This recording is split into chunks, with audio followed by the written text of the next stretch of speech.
어젯밤에 편히 주무셨습니까? 네. 어제 저녁에 뵙지 못한 또 분들이 계셔서 더 반갑고요. 전혀 얼굴을 모르는 분들도 계셔서 하나님께 영광이라고 생각됩니다. 어르신들은 다 뭐 5년 전이나 지금이나 거의 다 비슷하신 것 같아요. 그런데 달라진 건 보니까 요 꼬마들이 이렇게 커 있어서 교회의 주역이고 또 힘이고 자랑이 되어 주셔서 정말 감사하게 생각하고 특찬까지 아름다운 특찬 고마웠습니다. 군인도 3명이나 있고 그렇죠? 태장교회에서 2년밖에 시무를 못한 참 마음에 걸립니다. 계속 있었으면 이런 복을 누렸을 텐데 생각도 들고 우리 어제 저녁에는 사실 제가 굉장히 감동스럽고 감격에 복받쳐서 무슨 말을 어떻게 시작하고 어떻게 준비된 말씀을 드려야 할지 시작하면서 정신이 없었어요. 근데 오늘도 비슷한 것 같아요. 설교를 시작할 때 이렇게 긴장을 하고 뭔가 할 말이 막 많았는데 잘 안 나오고 이러면 저도 좀 어떻게 해야 되나 걱정이 되는데 사실 저희 집사람이 더 걱정을 하고 있을 것 같아요. 어쨌든 하나님께서 저희들을 사랑하셔서 어제 저녁과 오늘 이렇게 짧은 시간이지만 우리에게 은혜를 주시리라고 생각하고 또 각자의 필요한 은혜를 하나님이 허락해 주시기를 간절히 바랍니다. 그리고 말씀을 사모해서 또 주님을 사랑해서 이렇게 교회에 찾아오신 모든 분들에게 평강이 있기를 기원합니다. 어제 저녁에 이어서 베드로의 부인이라고 베드로가 예수님을 부인한 이야기, 베드로의 아내가 아니고 예수님을 부인했던 이야기, 예수님을 모른다고 했던 이야기를 드리면서 어제 저녁에 말씀을 드렸습니다. 예수님께서 가야바의 법정으로 잡혀가시는 그 겟세마네 동산에서 가는 그 시간에 예수님을 따라갔던 두 사람이 있죠. 누구와 누구였습니까?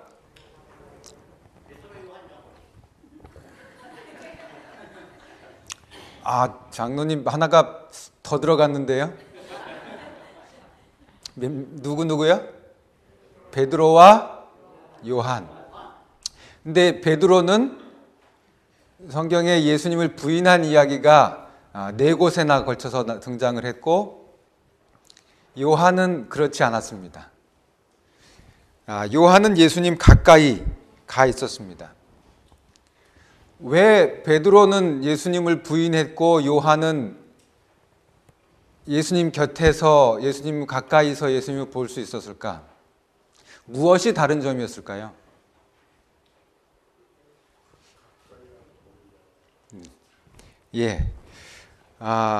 그렇습니다. 시대의 소망 710페이지에 보면 이렇게 얘기를 했어요. 제자 요한은 재판정에 들어갈 때에 그가 예수님을 따르는 자라는 사실을 감추려고 하지 않았다. 그런데 베드로는 어떻게 했는가? 712페이지에 베드로는 그의 진정한 신분을 나타내려고 하지 않았다.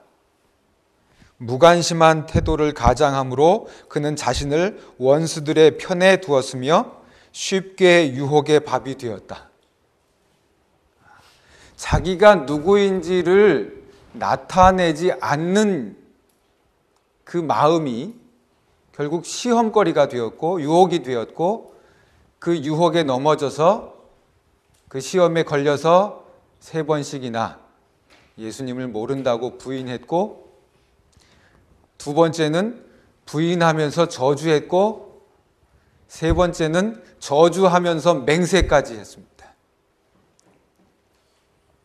내가 누구인지를 알려주었던 요한은 그런 시험이 없었습니다. 근데 자기를 숨기려고 했던 베드로에게는 3번이나 예수님을 부인할 그런 위기가 찾아온 것입니다. 오늘 우리가 이 땅에 살면서 내가 누구인지를 정확하게 알고 내가 누구인지를 사람들 앞에 보여줄 수 있어야 한다는 것입니다. 그렇지 않으면 우리들도 똑같이 베드로처럼 유혹에 떨어져서 시험에 걸려서 예수님을 모른다고 부인하고 부인하며 저주하고 저주하면 맹세까지 하는 그런 안타까운 이야기를 우리의 생애 가운데 남길 수밖에 없는 것입니다. 내가 누구인가? 제7일 안식일 예수 재림교회, 이 교회가 도대체 어떤 교회이길래 하나님의 은혜, 하나님의 축복, 우리를 사랑하신 그분의 능력을 경험할 수 있는가? 하나님께서 구별하신 남은 무리로서 우리가 어떤 사명감을 가졌는가? 또 어떻게 살아야 하는가? 저와 여러분이 고민하면서 말씀으로 돌아가는 그러한 한 시간이 되기를 바라고 여러분들과 저의 생애가 되기를 간절히 바랍니다.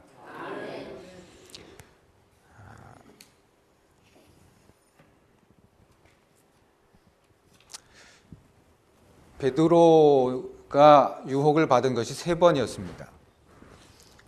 한 번 그에게 시험이 왔을 때 그는 실패를 했어요. 예수님을 모른다고 부인했습니다. 실패했어요. 죄악 그리고 사단에게 굴복했을 때 그것으로 끝난 것이 아니었습니다. 몇 번에 3번 그에게 똑같은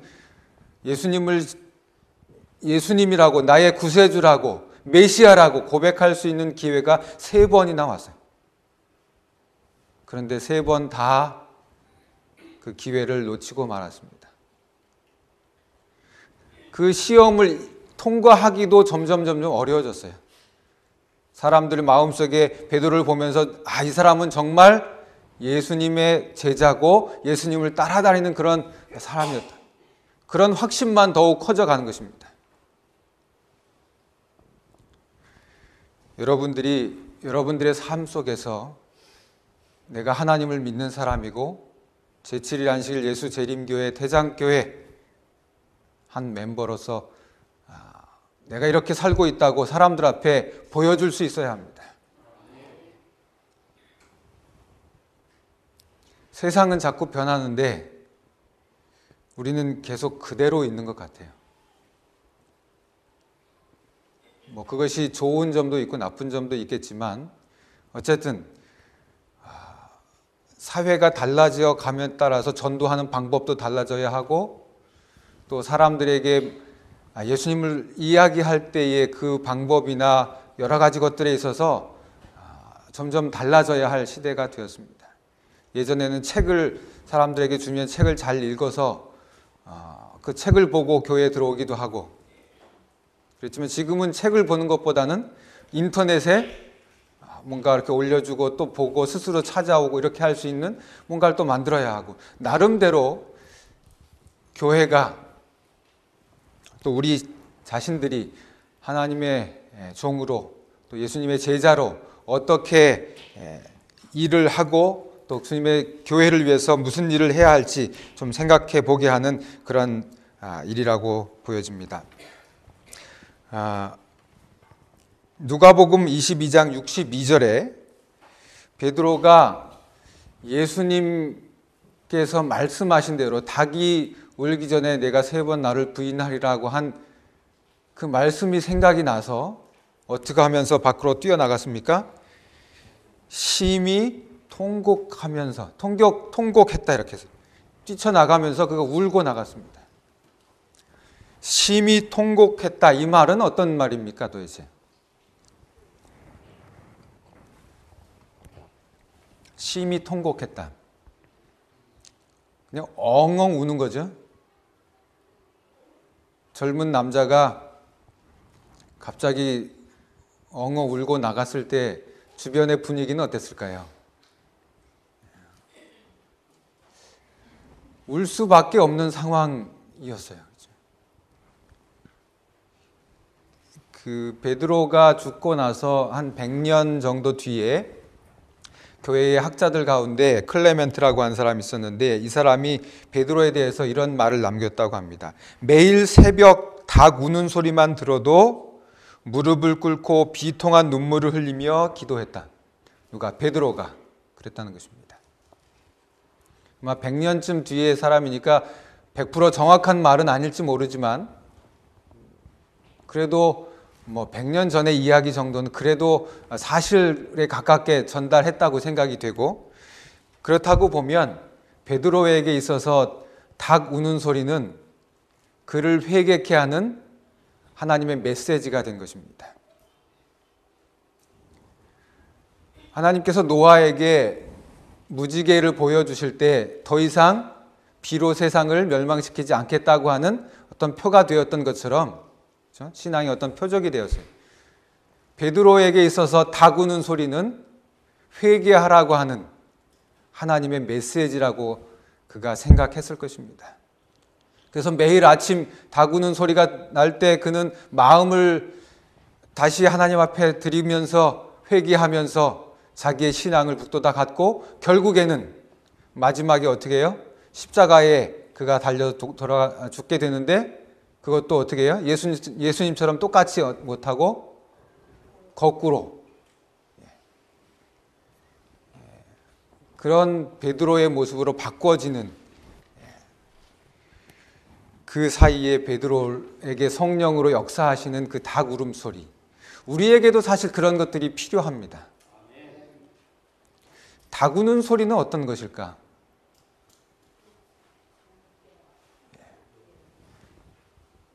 여러분들이 매일 읽는 성경 말씀이 닭 우는 소리가 될 수 있습니다.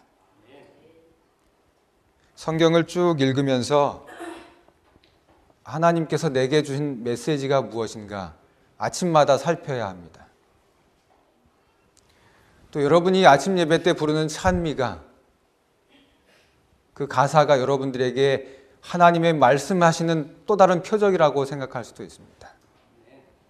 또 동료들 간에, 목사님의 설교에, 여러분 스스로 기도하는 중에 하늘의 음성을 알아듣고 회개하라고 하는 그 음성을 알아듣고 주님 앞에 회개할 수 있어야 우리도 베드로처럼 결국에는 하나님을 위한 충성스러운 제자로 거듭나리라고 생각이 됩니다.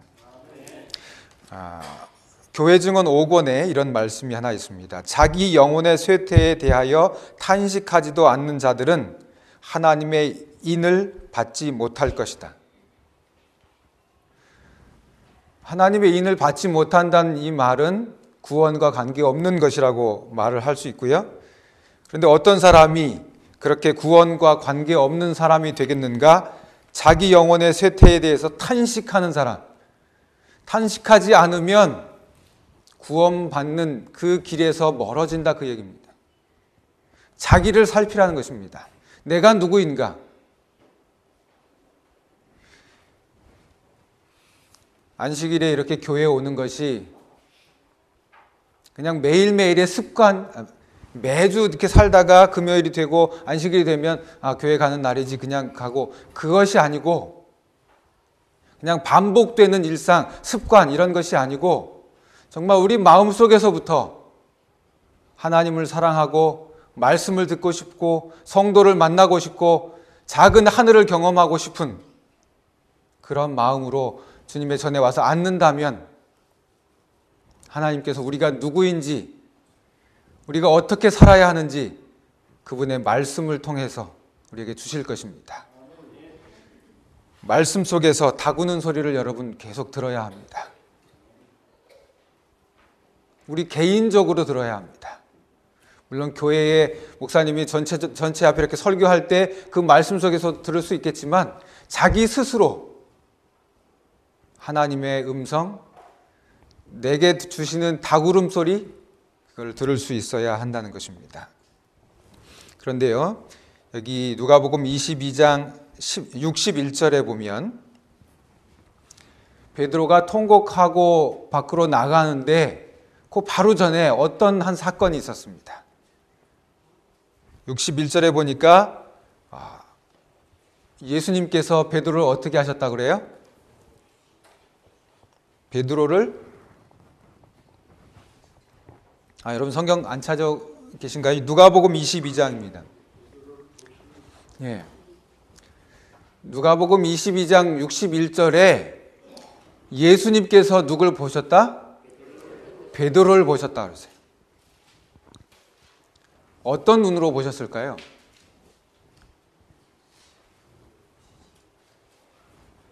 베드로를 쳐다보면서 어떤 모습으로, 어떤 느낌으로, 어떤 마음으로 베드로를 봤을까요? 지금 예수님을 3번씩이나 부인하고 있는 그 자기의 수제자예요. 저만큼 뒤에서 미안하니까 또 죄송하니까 예수님의 얼굴을 쳐다보면서 울음을 터뜨렸겠죠. 그때 예수님은 베드로를 어떻게 보셨을까? 내가 너 그럴 줄 알았어. 네가 뭘 나를 죽기까지 따르고 뭐 어떻게 한다고 장담하더니 어떻게? 몇 시간도 안 지났는데 예수님이 그렇게 하시지는 않으셨을 거예요. 예수님의 눈빛은 어떤 눈빛이었을까요? 그래, 내가 알아. 네 맘 다 안다. 네가 자신감 없이 그렇게 내가 누구인지를 부인했지만 네가 진짜는 그렇게 하지 않을 거라고 내가 믿는다. 네가 지금 여기 나를 쫓아서 따라온 것은 나를 사랑하기 때문에 따라온 것 아니니? 다들 흩어져서 도망가서 자기 살기 바쁜데 그래도 너는 멀리지만 나를 따라와 주지. 아마 예수님의 마음속에서 그런 마음으로 베드로를 바라보셨고 그분의 자애로운 그분의 눈길이 베드로의 마음을 움직이게 한 것이었습니다. 그리고 바로 그 순간에 닭이 울면서 예수님의 말씀이 깨달아지고 뛰어나갈 수밖에 없는 상황이 연출된 것이죠. 저는 이렇게 생각합니다. 우리가 예수님을 믿습니다. 그렇죠? 그런데 우리가 예수님을 믿는 것보다 예수님이 우리를 믿는 것이 그 힘이 더 크다고 생각합니다. 부모가 자녀를 사랑하는 마음이 더 크지 자녀가 부모를 생각하는 마음이 크진 않습니다. 아무리 자녀가 잘한다고 해도 부모가 자녀를 위해서 하는 것만큼 할 수는 없습니다.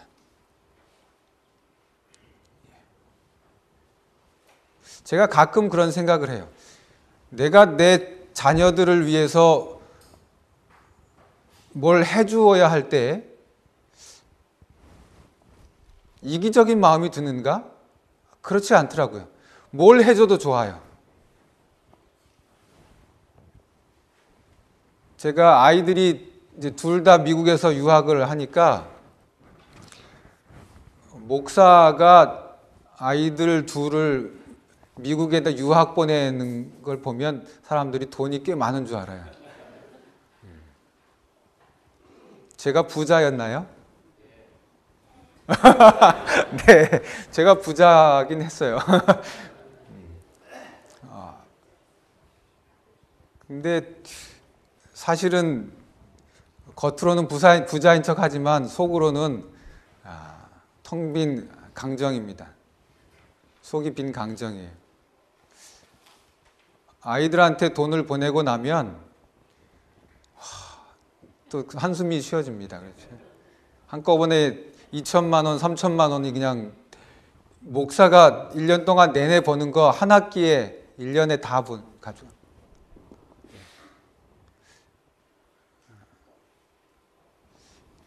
그런데 그렇게 줘도 아깝지 않습니다. 내가 못 쓰고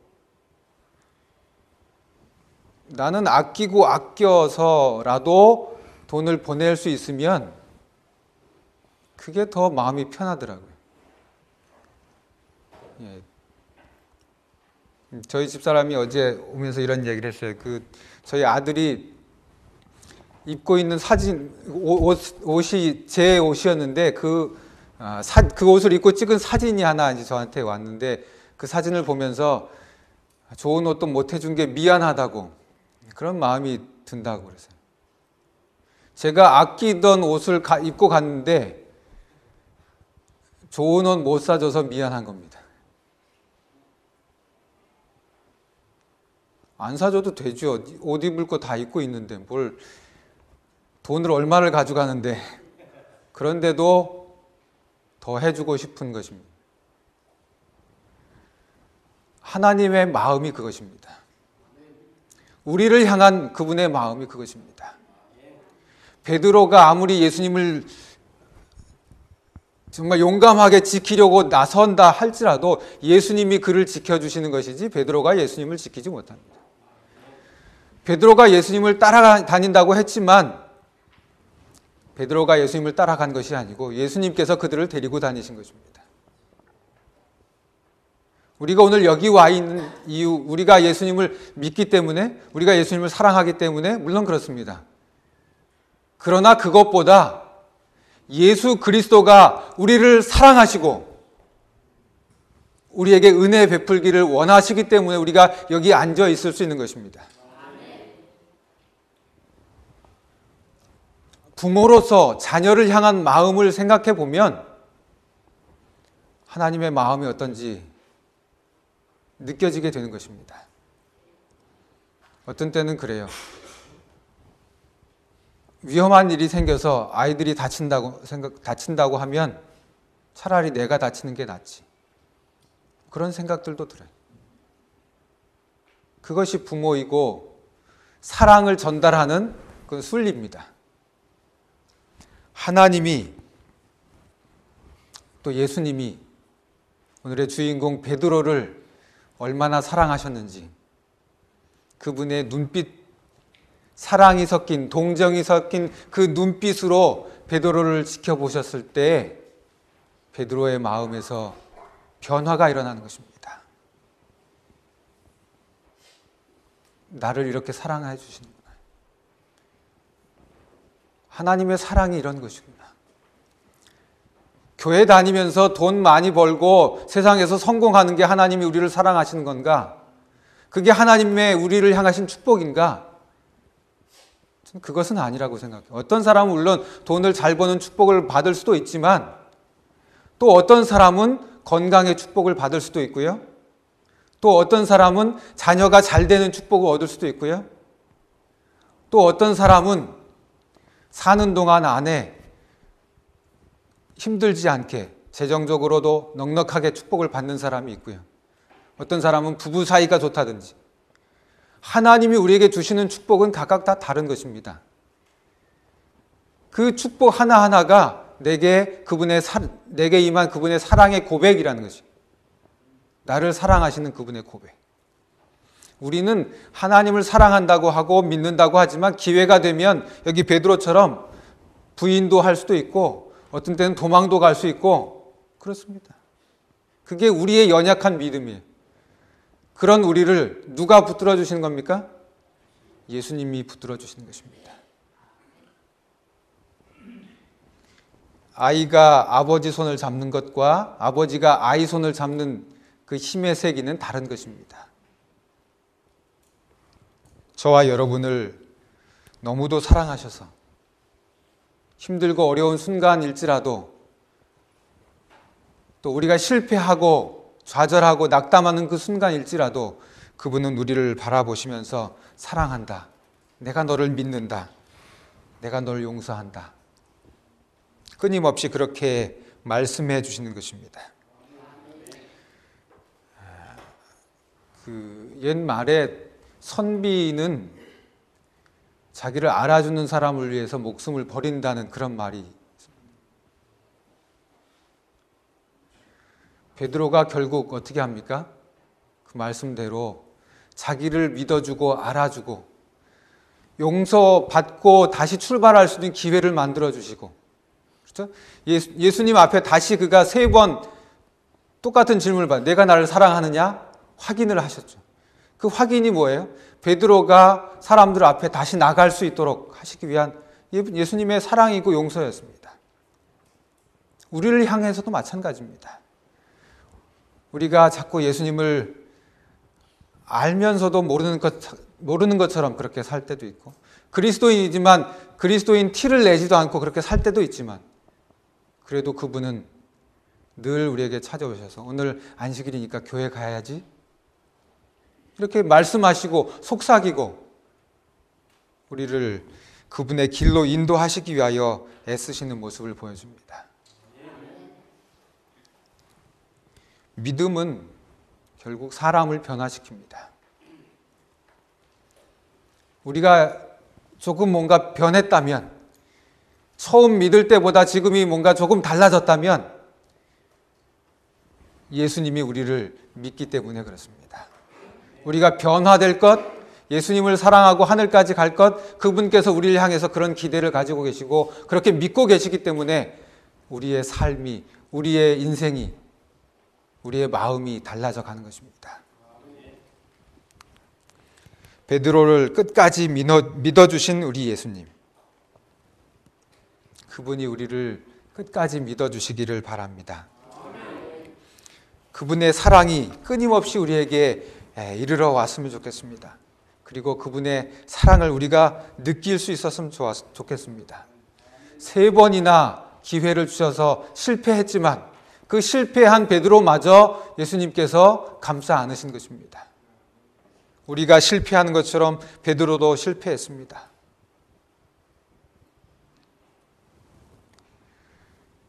그 실패의 경험이 결국 그가 예수님을 위해서 더욱 충성하게 만들었고, 그가 돌이킨 후에는 생명까지라도 예수님을 위해서 바치는 사람이 된 것입니다.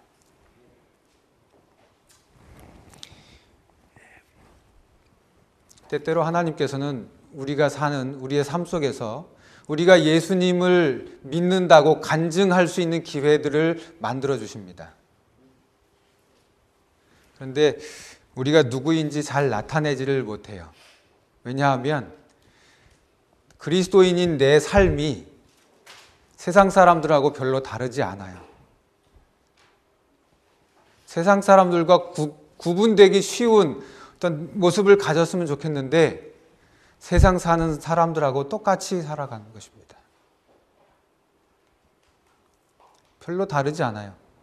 그냥 어떤 때는 똑같이 신경질도 내고 싸움도 하고, 우리 자신을 보면서 부끄럽기 짝이 없습니다. 목사인 저도 마찬가지 비슷한 것입니다. 겉으로 드러내지만 못할 뿐이지 우리 속이 다 그렇게 시커멓습니다. 그런 우리를 예수님이 믿어주시고 사랑해 주시고 용서해 주신다는 것입니다. 저와 여러분이 예수님을 향해서, 하늘을 향해서 순교자의 자리라도 들어갈 수 있었으면 좋겠습니다.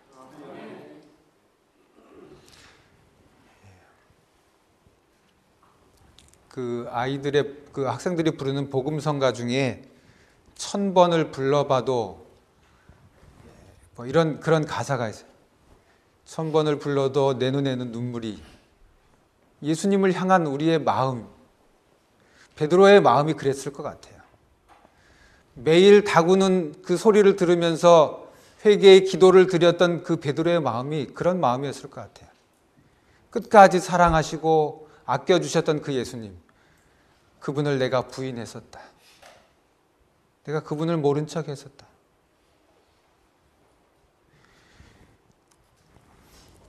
제가 중학교 2학년 올라가자마자 침례를 받았습니다.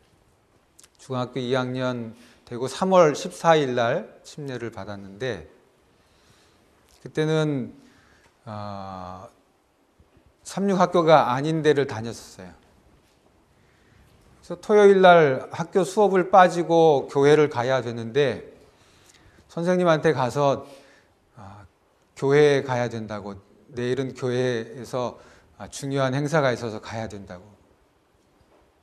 근데 선생님이 미친놈 어디를 간다고? 학교를 빠지고? 근데 정말 학교를 안 갔고 교회 가서 침례를 받고 두려운 마음으로 월요일 날 학교에 갔습니다. 학교에 갔는데 아니나 다를까 선생님이 교무실로 불렀습니다. 교무실로 불려가서 선생님 앞에 서니까 아무 말씀 안 하시고 발길질을 여기 제 정강이를 걷어차시는 거예요. 구둣발로. 집에 가서 아버지 모셔와. 제 신앙입니다. 제가 그렇게 하고 싶었습니다. 그럼 집에 가서 오시지 말고 각서를 써가지고 와라. 토요일에도 교회 안 가고 학교 오겠다고 각서를 써가지고 와라. 근데 제가 그때 그렇게 했어요. 집에서 아버지하고 둘이 이야기를 했어요. 아버지도 같은 날 침례를 받았고 저도 그렇고 침례 동기가 모여서 머리를 짜면서 어떻게 할까?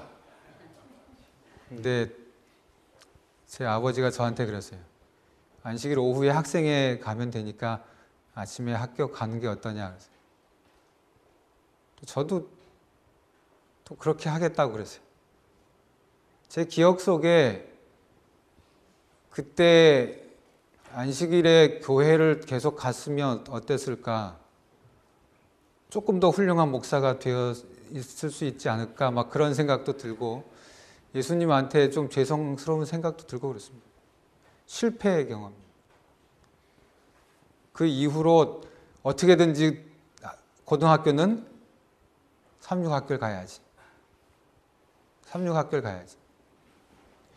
그래서 삼육학교를 고등학교부터 다니기 시작했고 대학을 졸업하고 이렇게 됐어요. 어쩌면 그때의 내가 선생님한테 발길질을 당해서 그 아팠던 기억 때문에 교회를 안식일 오전에 교회를 못 가고 학교에 갔었을 때 제 마음이 저를 지금 목회의 길로 인도했는지도 모르겠습니다. 실패했던 그 경험이 결국은 나쁘지는 않은 것이었어요. 제가 목사가 되겠다고 하는 더 큰 결심을 하게 하고 여러분 실패했다고 두려워하지 마시기 바랍니다. 실패할 수 있습니다. 베드로처럼 똑같은 것을 가지고 3번씩 실패할 수 있습니다. 그러나 여러분 용기를 가지시기 바랍니다. 예수님의 사랑은 끝이 없는 것입니다. 베드로가 지금 약해서 육신이 약해서 실패는 했지만 그의 마음을 예수님께서는 아셨습니다. 우리에게도 똑같이 하실 것입니다. 여러분 실패하더라도 신앙에 있어서 실패를 하더라도 끝까지 견디셔야 합니다. 예수님 옆에 가까이 붙어 있으면 예수님께서 문제를 해결해 주십니다. 유다처럼 자기 스스로 뭔가 해보려고 돌이켜보려고 그렇게 하지 않아도 더 큰 믿음과 사랑으로 우리를 보시는 예수님께서 우리를 회복시켜 주실 것입니다.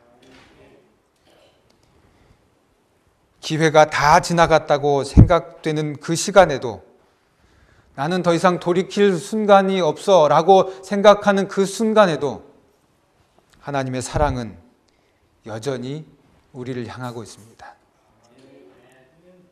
그래도 제가 복음성가 중에 좋아하는 노래가 그래도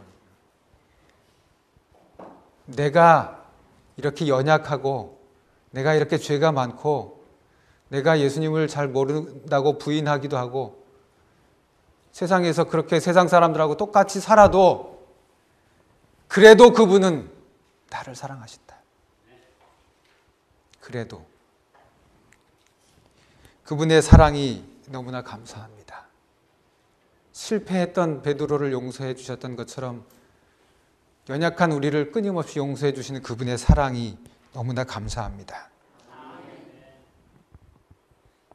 우리에게 돌이킬 기회를 끊임없이 주시는 그분의 사랑이 너무나 감사합니다. 많은 기회가 주어졌지만 실패했던 베드로는 오늘 우리의 모습입니다. 이 땅에 사는 동안 우리의 모습이 그렇습니다. 그러나 그 끝 마무리가 너무나 훈훈하게 끝나는 것입니다. 예수님의 따뜻한 눈빛이 베드로를 울게 만들었고 그 눈물이 그의 신앙을 지키게 했고 끝까지 충성하게 했던 것처럼 오늘 우리 마음속에 지금 일어나는 하나님을 사랑하는 우리의 마음, 또 하나님 앞에 죄송한 우리의 마음, 내가 더 주님을 위해서 헌신했어야 했다고 자책하는 그 마음, 그 모든 마음들 속에 예수님께서 우리를 용서해 주시고 받아주시는 그러한 따뜻한 사랑을 느낄 수 있었으면 좋겠습니다. 잠시 기도하겠습니다. 자비하신 아버지 하나님, 우리를 사랑해 주셔서 감사합니다. 용서해 주셔서 감사합니다. 따뜻한 눈길로 우리를 보아주셔서 감사합니다. 실패했던 베드로를 용납하시고 용서하시고 끝까지 사랑으로 지켜주셨던 것처럼 오늘 저희들을 지켜주시고 주님의 은혜 가운데 살도록 끝까지 인도하여 주시옵소서. 예수님의 이름으로 기도하옵나이다. 아멘.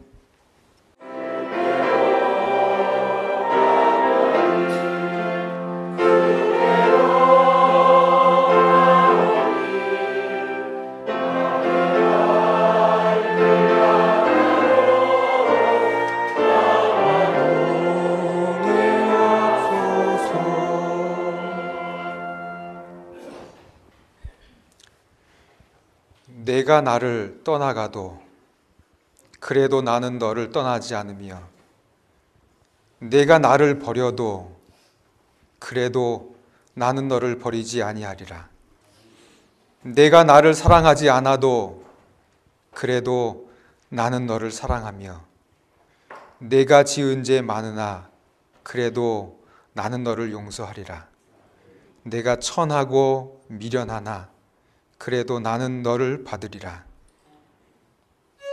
우리를 받아주시는 그 은혜 감사합니다. 성령께서 우리의 걸음을 인도해 주셔서 한 주간 동안 은혜 가운데 또 살게 하시고 예수님의 사랑이 우리 가운데 또 함께해서 그분의 사랑 속에 사는 일주일이 되도록 또 성부 하나님의 은혜 속에 사는 우리가 되도록 축복하여 주시옵기를 예수님의 이름으로 간절히 축원하옵나이다.